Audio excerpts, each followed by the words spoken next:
Hi guys! Welcome to my channel. My name is Madge. At ngayon, pag-uusapan natin yung journey ko with my 40 days liquid fast. So I'm gonna talk about bakit ako nag-decide gawin yon, kung paano ko ginawa yon, at kung ano yung revelations after the 40 days fasting. So if you're someone who wants to be encouraged, and if you are in a difficult situation right now and you want to be motivated, I hope this video can help you achieve that.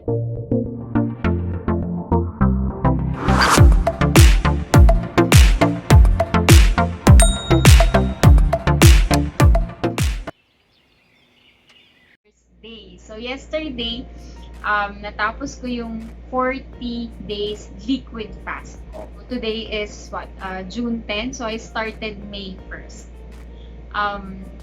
Okay, so before I start, if you're thinking about fasting, if you want na mag-fast, kahit liquid fast, or water fast, or whatever fast that is, you have to be cautious if meron kang mga medical conditions or kung pregnant ka. Kailangan magpa-check up ka muna if you're not sure about your medical condition and if it's the first time that you're gonna try it. Okay? So, and if you're up for more motivational or encouraging videos and videos about health and beauty, don't forget to subscribe and to click the notification bell. So let's start. I'm gonna talk about the why first. Why I decided to fast for that long and why I decided na i-deny ko yung sarili ko to eat the things that I usually want to eat. These reasons actually hindi pa siya clear, and I probably won't be able to articulate it back then. Pero ngayon, natapos na ako sa fasting, it just became clear. Okay. So first is I want to break the cycle. So I want to break the cycle because for the last 8 months, I've been dealing with a lot of negative thoughts. Therefore, you can just imagine how negative my emotions are and kung gaano siya kabigat, most especially with the situation na galing tayo sa ECQ, we're always staying at home, di ba? Pagtingin mo, same na pader pa rin yung nakikita mo, di ba? And back then, 8 months ago, when all this difficult situation happened, sobrang mahirap sa akin na mag-share and mag-express. And because of that, hindi ko alam kung how will I be able to handle it? Or how can I, alam mo yun, yung parang ka nasa tunnel na 8 months ka na naglalakad, hindi mo pa rin makita yung linya. Parang ganun. So yun. And I know na kailangan kong maging super intentional sa gagawin ko to become successful. And it's kind of ironic na I wanted to finally take control of this by letting go of the other things that I want to control initially. Okay. So, break the cycle. So, I realized na our mind, our body can actually go to an autopilot. So, if you're not aware kung anong naiisip mo, kung ano yung gusto mong gawin, kung ano yung gusto mong, way to live your life, it's gonna be difficult for you to take an action or to move forward or to change something drastically, diba? Ayun. So, I've had a lot of anger, I've lost self-control, I'm always impatient, and I know na hindi ito yung gusto ko para sa sarili ko, na sinasabi ko sa sarili ko na ayoko nung tao na nagiging ako. Parang I don't like how I'm becoming, something like that. So, share ko lang tong verse. It's from Galatians 5:17. For the flesh sets its desire against the spirit, and against the flesh, for these are in opposition to one another, so that you may not do the things that you please. So, pag lagi natin pinopokus yung desire ng katawan natin, kumbaga, kung nakain lang natin kung ano yung gusto natin kainin, regardless kung masustansya ba yan or hindi. Tapos meron tayong mga desires na akala natin magpapasaya sa atin, so ginagawa lang natin siya ng ginagawa. So eventually, pag pinufocus natin palagi yung katawan lang natin, nagsa-starve yung spirit natin, nagsa-starve yung Holy Spirit. So nawawalan tayo ng wisdom kung ano ba yung dapat natin gawin to live our life to the fullest, to live a meaningful life. Diba? O ayoko nang magalit, gusto kong maging masaya ulit, gusto kong mag-share ng positive vibes. And that's actually the reason why I'm doing this video. It's just a really good experience not to share it, na parang I might regret it someday if I will not start doing this now. Okay? So, yeah. So, that's my first reason to break the cycle. Second is, it's an act of faith. So, just like what I said kanina, I'm letting go and letting God to provide me discernment kung ano ba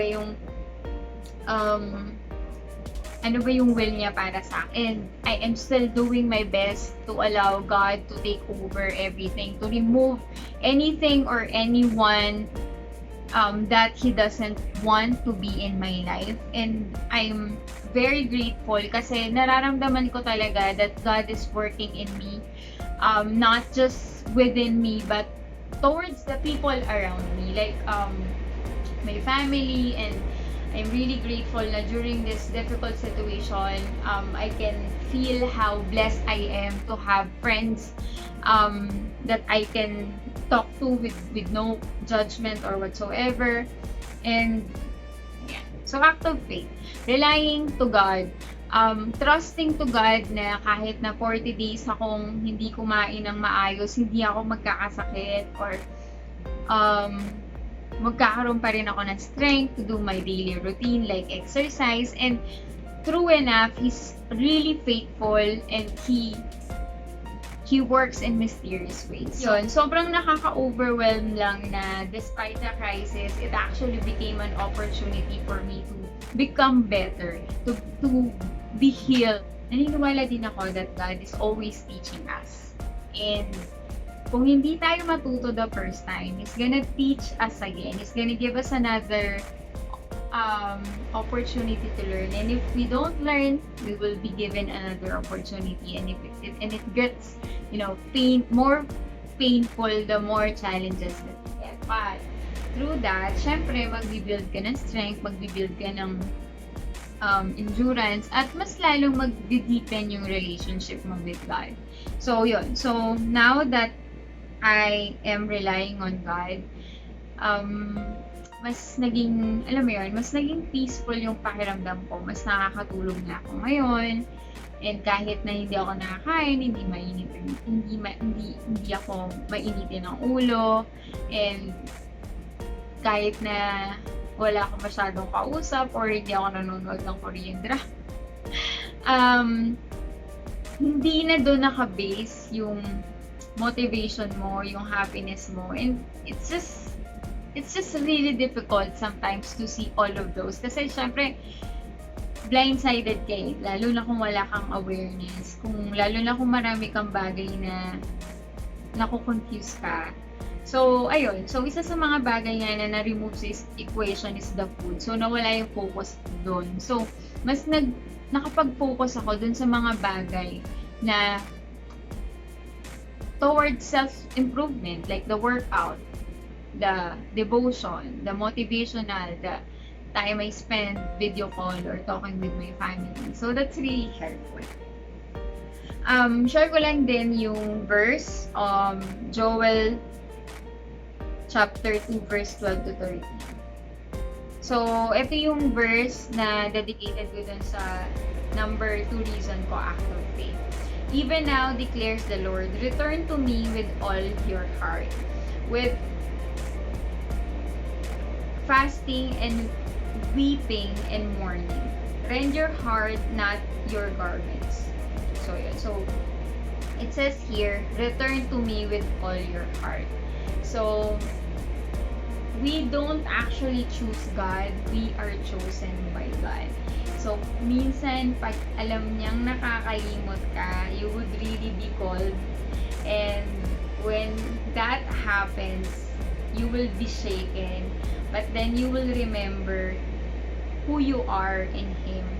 And you will have that kind of peace regardless of your situation. So, yun yung na-feel ko sa verse na to. With fasting and weeping and more. I went through all of those. Rend your heart, not your garments. So, rend means break your heart, tear your heart into two. And that's just how exactly I feel. Return to the Lord your God, for He is gracious, compassionate, slow to anger, abounding in love. He relents from sending calamity. So, na-remind lang ako din ng calling ko. It's not about pleasing other people. It's not about asking people to accept me for who I am, for loving me for who I am, because I already have God with me. So, I am complete in Him, and even if I don't deserve that kind of grace, that kind of mercy, I just really feel comforted. And the third reason is to understand or discern the will of God in my life. So, I just wanted to read in 1 Corinthians chapter 2, verse 10. For to us, God revealed them through the Spirit. For the Spirit searches all things, even the depths of God. So, that's an assurance that if we focus on feeding the Holy Spirit and deepening our relationship with God, definitely we would know kung tama ba yung iniisip natin, tama ba yung ginagawa natin. Those are my whys. Okay, so how did I do it? So una, syempre, I prayed about it. And it just really feels like kailangan kong gawin to have that reset button to feel alive again. Prepare for it, of course. I always prepare my water, my drinks. Ayun. So, I went for liquid diet. So, nung una, I was thinking infused water, juice. I've also prepared smoothies, soup, coffee, tea, and if not 60 or 70% of what I take, syempre, tubig. I still take vitamins and I still work out every day. And I'm really thankful to you, Lord, kasi kahit na naka-liquid diet ako, sobrang taas pa rin ang energy ko. Ayun. So, another learning, guys, you can always train your mind and your body. And your mind is stronger than your body.